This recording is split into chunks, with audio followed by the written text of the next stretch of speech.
Assalamualaikum warahmatullahi wabarakatuh. Halo everyone.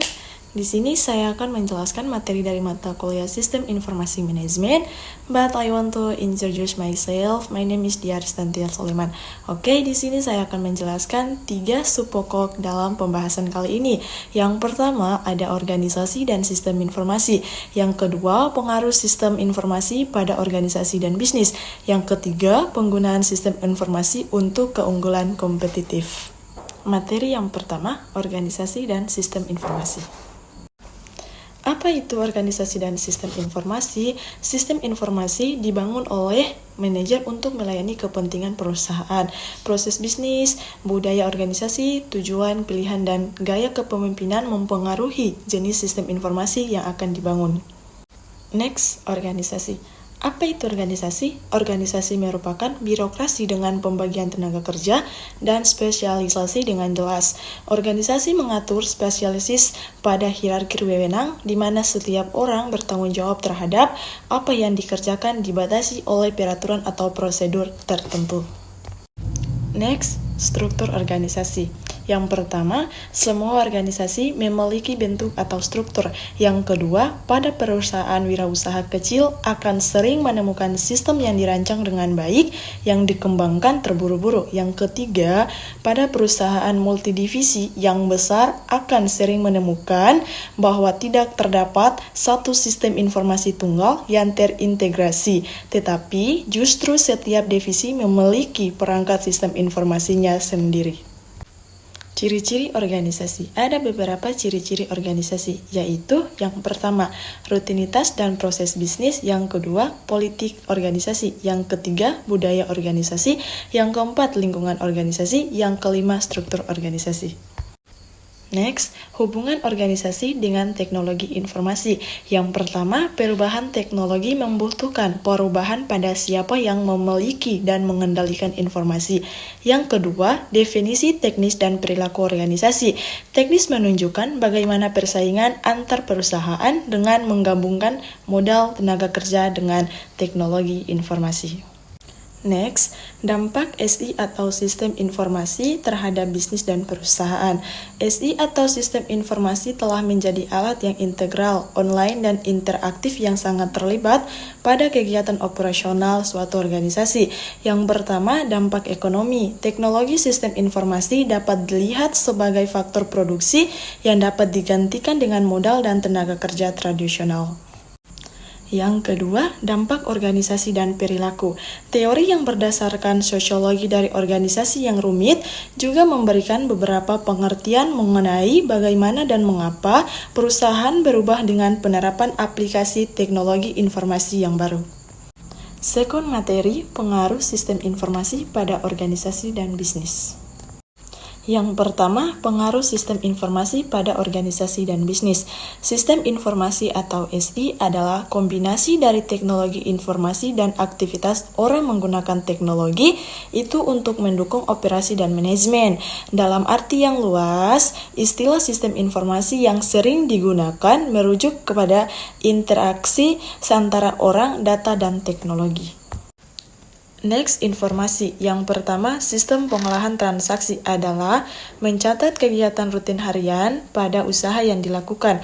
Yang kedua, sistem kerja berbasis pengetahuan adalah sistem yang dapat membantu dan mencipta pengetahuan baru ke dalam organisasi. Yang ketiga, fungsi otomatisasi kantor adalah sistem yang dirancang untuk meningkatkan produktivitas data pekerja. Yang keempat, sistem informasi manajemen adalah sistem yang merencanakan, mengendalikan, dan mengambil keputusan melalui ringkasan laporan dan data rutin. Next, keuntungan dalam penerapan sistem informasi. Yang pertama, efisiensi dan efektivitas. Yang kedua, pelayanan mutu kepada pelanggan dapat ditingkatkan. Yang ketiga, pengembangan produk dapat ditingkatkan. Yang keempat, membentuk citra produk atau barang dan jasa yang positif di mata pelanggan. Next, peranan sistem informasi. Sistem informasi secara umum mempunyai beberapa peranan di dalam sebuah organisasi. Yang pertama, minimalkan resiko atau minimize risk, yaitu setiap bisnis memiliki resiko, terutama berkaitan dengan faktor-faktor keuangan. Pada dasarnya, resiko berasal dari ketidakpastian dalam berbagai hal dan aspek-aspek eksternal lain yang berada di luar kontrol. Yang kedua, memberi nilai atau age value adalah peranan selanjutnya dari teknologi sistem informasi adalah untuk menciptakan value bagi pelanggan perusahaan. Yang ketiga, membantu arena persaingan, yaitu perkembangan teknologi informasi terakhir yang ditandai dengan pesatnya teknologi internet telah mampu menciptakan suatu arena persaingan baru bagi perusahaan, yaitu di dunia nyata. Tier material, penggunaan sistem informasi untuk keunggulan kompetitif. Yang pertama, perubahan dan lingkungannya. Sistem fisik perusahaan adalah suatu sistem terbuka yang di dalamnya menghubungkan dengan lingkungannya. Perusahaan mengambil sumber daya dari lingkungan mereka, perubahan sumber daya ini ke dalam produk dan jasa, dan mengembalikan sumber daya yang diubah kepada lingkungan.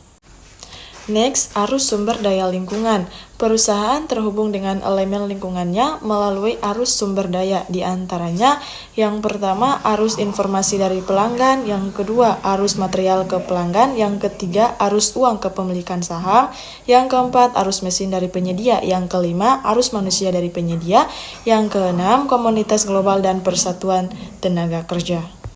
Next, rantai nilai Porter. Sebuah perusahaan mencapai keunggulan kompetitif dengan menciptakan rantai nilai yang terdiri dari kegiatan utama dan kegiatan pendukung yang memberikan kontribusi kepada margin. Apa itu margin? Margin adalah nilai produk dan jasa perusahaan dikurangi biaya-biayanya. Next, keunggulan kompetitif. Yang pertama, perusahaan yang melakukan dengan lebih baik daripada lain dikatakan memiliki keunggulan kompetitif dari yang lainnya. Yang kedua, perusahaan memiliki akses terhadap sumber daya khusus yang tidak memiliki yang lain, atau mereka yang mampu menggunakan sumber daya yang tersedia umum dengan lebih efisien, biasanya karena pengetahuan dan aset informasi yang superior. Yang terakhir, keuntungan kompetitif. Pada SI, keuntungan kompetitif mengacu pada penggunaan informasi untuk mempengaruhi pangsa pasar. Buruh berargumentasi bahwa perusahaan menerima keuntungan kompetitif dengan melakukan salah satu kegiatan di bawah ini. Yang pertama, produksi dan pelayanan dengan harga murah. Yang kedua, produksi dengan pelayanan berkualitas tinggi. Dan yang ketiga, mempertemukan kebutuhan khusus dari segmentasi dari pasar tersebut. That's all I can say. Happy full one I give can be understood. Akhir kata saya ucapkan wabillahi taufiq wal hidayah. Wassalamualaikum warahmatullahi wabarakatuh. Jangan lupa like dan subscribe. Bye bye guys.